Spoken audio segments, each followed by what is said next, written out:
हाँ, ये ठीक है। मैं यहीं से शुरू करता हूँ। ये अच्छा कहा कि जो संविधान सभा में कहा गया, जो हमारे महापुरुष थे, राष्ट्र नायक थे, तो ये सेकुलर और सोशलिस्ट, ये अपमान किया गया था 42वें संविधान संशोधन में या नहीं किया गया था? एक सवाल तो ये भी अब पूछा जाना चाहिए, क्योंकि संविधान सभा में तो बहुत से सवाल थे और उन सवालों को 70 साल बाद भी सुलझाने की हिम्मत नहीं हुई। उन सवालों पर चर्चा करने की भी हिम्मत नहीं। क्यों? किस बात का डर था? मुसलमानों का डर था क्या? उनको लगा कि मुसलमान वोट नहीं देगा।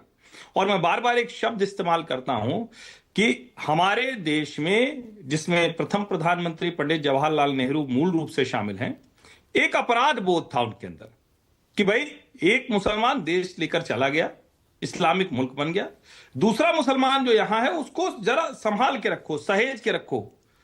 क्यों सहेज के रखना भाई? देश का नागरिक तो एक जैसा होगा ना, या अलग अलग होगा? हिंदू अलग होगा, मुसलमान अलग होगा, हर्षवर्धन त्रिपाठी अलग तरह से देखे जाएंगे, अंसार रजा अलग तरह से देखे जाएंगे। क्यों इनको दुलराएंगे भाई? क्यों इनको लाड दुलार करेंगे? ये कुछ भी उल्टा सीधा बोल देंगे, कहेंगे वंदे मातरम नहीं गाएंगे, तो हम मान लेंगे कि नहीं गाएंगे। क्यों नहीं गाएंगे भाई?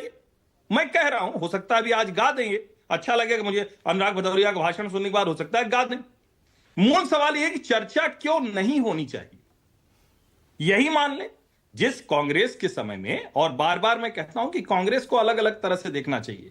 एक कांग्रेस जो स्वतंत्रता आंदोलन लड़ने के लिए हुई, एक कांग्रेस जिसमें लाल बाल पाल रहे, एक कांग्रेस जिसके अध्यक्ष सुभाष चंद्र बोस थे और उनको पार्टी ही छोड़नी पड़ गई, एक कांग्रेस जिसमें सरदार वल्लभ भाई पटेल के लिए और ज्यादातर राज्यों की यूनिट थी, लेकिन नेहरू जी को चुन लिया गया। अंत में क्या हुआ? नेहरू जी की कांग्रेस सत्ता में आई, उसके बाद इंदिरा जी की एक कांग्रेस आई, और अब राहुल गांधी जी की कांग्रेस है। तो देश को भी तो पता चले ना कि किस कांग्रेस के समय में क्या हुआ, नंबर एक। नंबर दो, ये जिस गीत के लिए महात्मा गांधी कहते थे कि ये सुनने पर आग हृदय में आती है, लेकिन ये आग जो है वो विनाश नहीं करती, ज्योति जलाती है। किसके मन में कौन सी जलन आ गई भाई? क्या समस्या हो गई? और मुझे तो बड़ा आश्चर्य होता है, प्रियंका जी के भाषण में सुन रहा था, भाषण तो सब अच्छा करते हैं, कोई गड़बड़ थोड़ी ना करता है, लेकिन क्या हाल के वर्षों में आपने वंदे मातरम के साथ कांग्रेस पार्टी को उस तरह से जुड़े हुए देखा है? 150 वर्ष पर कह रहे हैं कि बहस ही नहीं होनी चाहिए। संविधान सभा पर जब संविधान सभा के संविधान के उस पर संविधान दिवस मनाया गया तो कहे ये भी मोदी जी क्यों कर रहे हैं? अरे कमाल है। देश की संसद में देश का प्रधानमंत्री अगर संविधान दिवस मनाए, अगर वंदे मातरम पर बहस की बात करे, तो आप करें क्यों? इसका मतलब जो ऊपर लिखा हुआ है ना कि वंदे मातरम का पूरा सच कौन छिपा रहा है, कुछ सच छूटता गया मानक जी। वो छूटा हुआ सच उनको लगता है कि किसी के सामने नहीं आना चाहिए। और आज मुझे उम्मीद है कि जो लोग कहते हैं कि अरे फालतू की बात है, सिर्फ वो तुम ही दुर्गा दशपहरण धारिणी कमला कमल दल विहारिणी, उसी पर इनको दिक्कत है।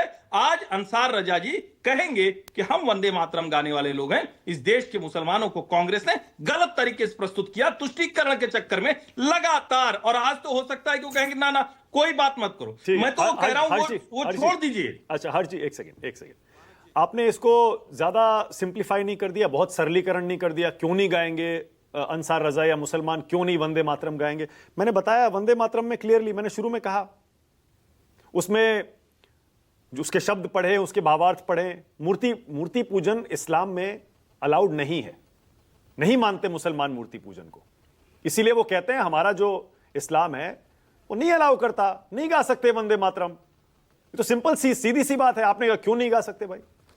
ऐसा है मानक भाई, आप क्या चाह रहे हैं कि भारत का मुसलमान वो अरब, तुर्की या मुगल बन जाए? क्या आप लोग चाह रहे हैं? हमारे नेता चाह रहे थे, अब आप भी ऐसे सवाल करेंगे? अरे आपकी डिबेट में तो कोई खड़ा होकर अचानक बताता है कि राम हमारे इमाम हिंद है, और अचानक सेकुलर जमात वाह वाह कर उठती है। देखा, ऐसे ऐसे मुसलमान होते हैं। किसे क्या, जब वंदे मातरम का नारा स्वतंत्रता आंदोलन में हिंदू मुसलमान दोनों लगा रहे थे तो मुसलमान कोई दिक्कत थी? नहीं दिक्कत थी।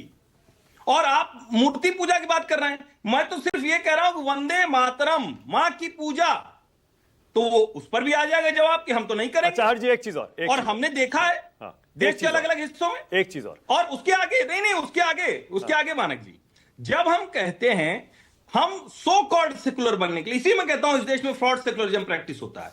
जब हम सेकुलर बनने के लिए कहते हैं कि अरे देखो मुस्लिम महिलाएं बिंदी लगाती हैं, मुस्लिम महिलाएं कृष्ण जी की भक्त हैं, मुस्लिम महिलाएं ये कैसे देखो अपनी संस्कृति, तब तो हम उस तरह की बातें करते हैं। और एक वंदे मातरम जो भारत की स्वतंत्रता का पर्याय है, उसका उद्घोष है। जो भी आप मान लीजिए, धर्म, संस्कृति, राजनीति, समाज, अध्यात्म, सभ्यता, सबका उद्घोष है, उसमें आप राजनीति ठीक है, अच्छा ठीक है, तो ओके, एक चीज दोनों और, कैसे ओके, चलेगा? एक चीज और, हर चीज एक और तर्क जो दिया जाता है। आनंद मठ आपने पढ़ी होगी, क्योंकि आप बहुत पढ़ते लिखते हैं, मुझे पता है आपने जरूर नहीं, उसको। आनंद मठ मैंने बहुत हिस्सों में पढ़ी, पूरी नहीं पढ़ी है, और उसके बारे में जो ऐतराज है वो मैं जानता हूं। हाँ, जानते हैं ना वो, मैं इसीलिए कह रहा हूं, जो जिस ऐतराज आनंद मठ मैं से, जानता हूं। जिस आनंद मठ से वंदे मातरम मशहूर हुआ, उसमें क्या क्या लिखा गया है हमने नहीं पढ़ा है, लेकिन हमने उसकी कुछ कुछ बातें देखी हैं, रिसर्च करते हुए सामने आई हैं, आपने वो देखी होंगी। आपको लगता है वाकई मुसलमानों को उससे आपत्ति नहीं होनी चाहिए?